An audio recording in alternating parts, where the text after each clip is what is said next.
بسم الله الرحمن الرحيم. الحمد لله رب العالمين، والصلاة والسلام على أشرف الخلق أجمعين، أما بعد. أيها الأحبة، ما نزل بإخواننا في تركيا وسوريا وأجزاء من دول أخرى هو فاجعة بمعنى الكلمة. وعندما ترى صور هذا الزلزال الذي وقع تشعر وكأنك أمام مشاهد من حرب نووية مدمرة.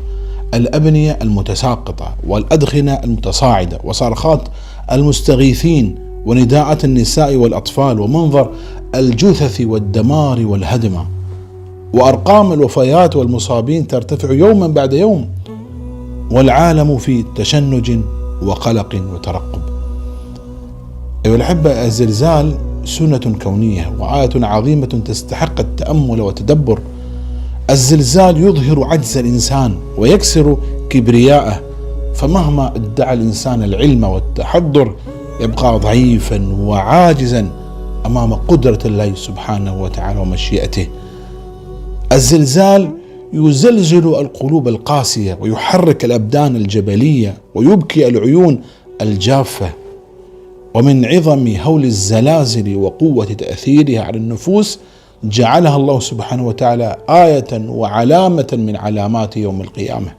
قال الله تعالى: إذا زلزلت الأرض زلزالها وأخرجت الأرض أثقالها وقال الإنسان ما لها يومئذ تحدث أخبارها.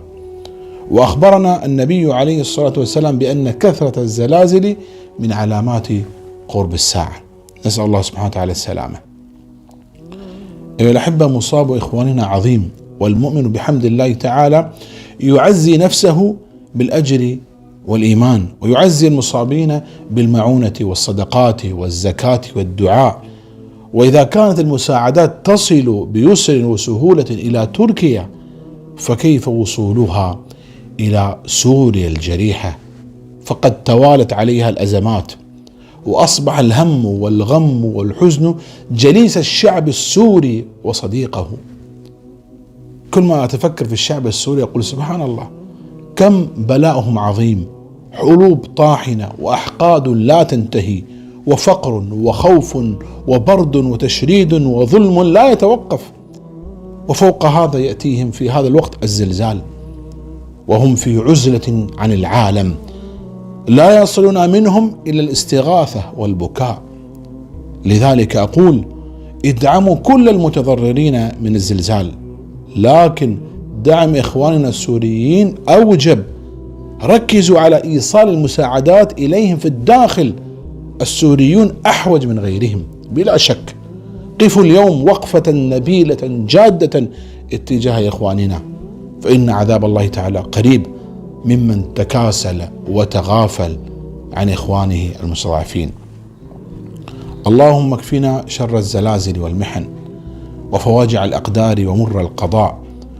اللهم احرسنا بعينك التي لا تنام. اللهم إنا نستودعك عبادك المسلمين في تركيا وسوريا وفي كل مكان. اللهم ارحم الذين ماتوا جراء الزلزال، وعجل بشفاء المصابين، ورد المفقودين إلى أهلهم سالمين. اللهم ارحم ضعفهم وفرج كربتهم وهون إصابهم، وكن لهم عونا ونصيرا. اللهم نعوذ بك من زوال نعمتك وتحول عافيتك وفجاءة نقمتك وجميع سخطك. آمين يا رب العالمين.